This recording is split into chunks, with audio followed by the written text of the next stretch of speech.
Ellen Smith Craft was born in 1826 in Clinton, Georgia, the daughter of an enslaved black woman and her white enslaver.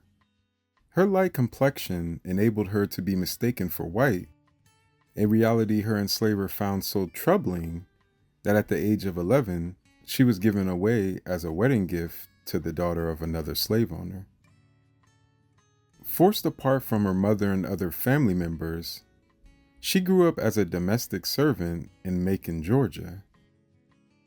William Craft, born in 1824, endured similar traumas, including the traumatic separation from his parents and sister, and auctioned off by enslavers or banks due to financial troubles of the slaveholders.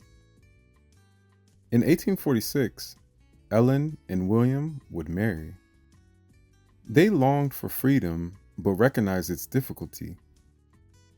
In late 1848, William crafted a daring plan. Ellen would disguise herself as a young, sickly white male planter, and William would pose as her enslaved valet.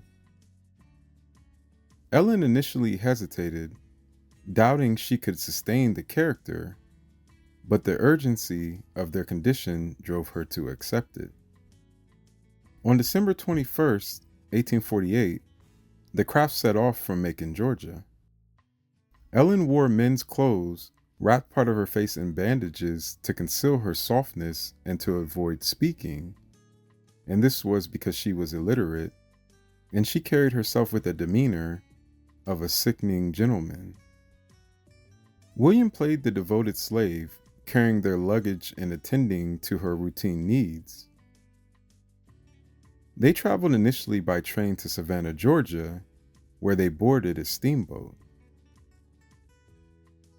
Along the journey, they encountered several close calls, such as one in Savannah, where a ticket seller wanted them to sign their names, a security measure meant to prevent unauthorized movement of enslaved people.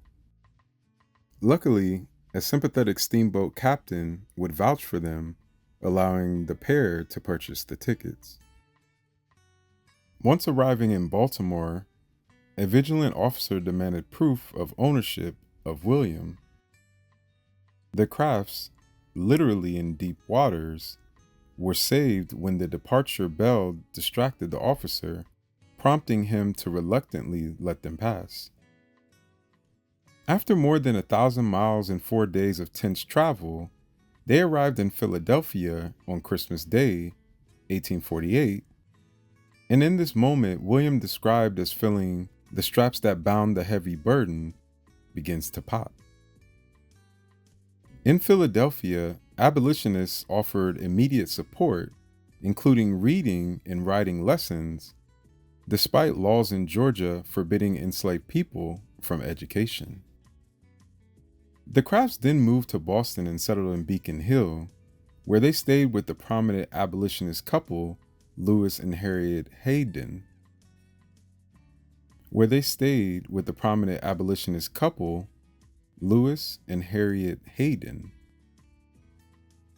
William resumed his trade as a cabinet maker, opening a shop at 51 Cambridge Street, while Ellen worked as a seamstress.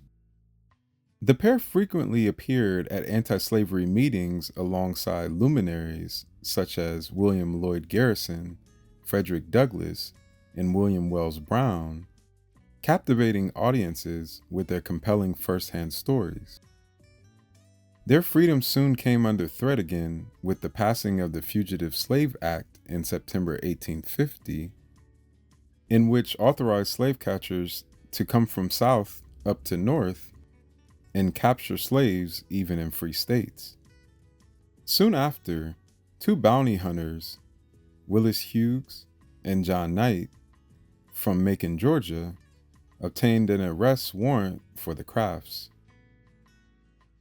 Boston abolitionists protested heavily, posting notices and mobilizing public support. The Crafts were moved between safe houses, including the home of George and Susan Hilliard, often narrowly avoiding capture. In a bid to safeguard their freedom, Abolitionists even prepared to detonate gunpowder beneath the Hayden home if an attempt was made to seize the crafts.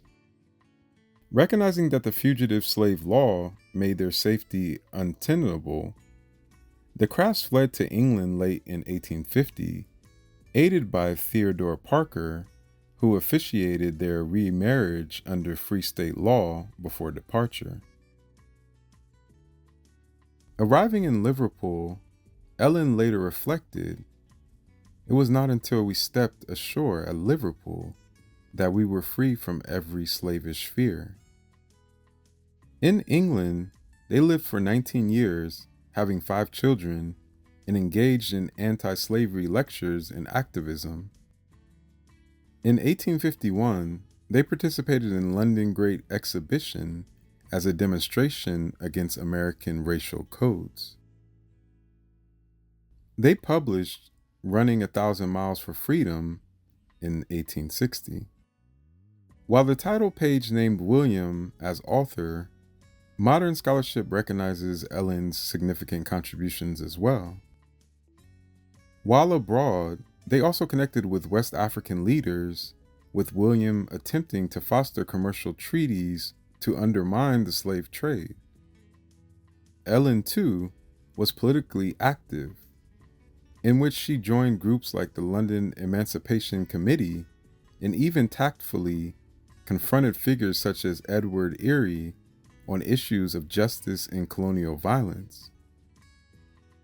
She also published a 1852 letter rejecting rumors that she had regretted her freedom or wanted to return to slavery. She would write boldly that she would rather starve in England, a free woman, than be a slave. After the Civil War, the Crafts returned to the U.S. in 1869 to 1870. They purchased about 1,800 acres in Georgia and founded the Woodville Cooperative Farm School in 1873 to educate newly emancipated African Americans. But resistance and financial challenges soon followed. In 1876, William faced a suit in Boston over accusations of misusing school funds, and he lost the case in 1878 and eradicated much of their support base, leading to the closure of the school. Eventually, financial strain and rising racial hostility forced them to abandon the school and move in with family in Charleston, South Carolina by 1890. Ellen would pass away in 1891, and William would pass away in the year 1900. Please like, subscribe, turn on the bell notification so you get all my videos. Also add me on all social medias. And until next time, peace, one love. So catch me if I fall.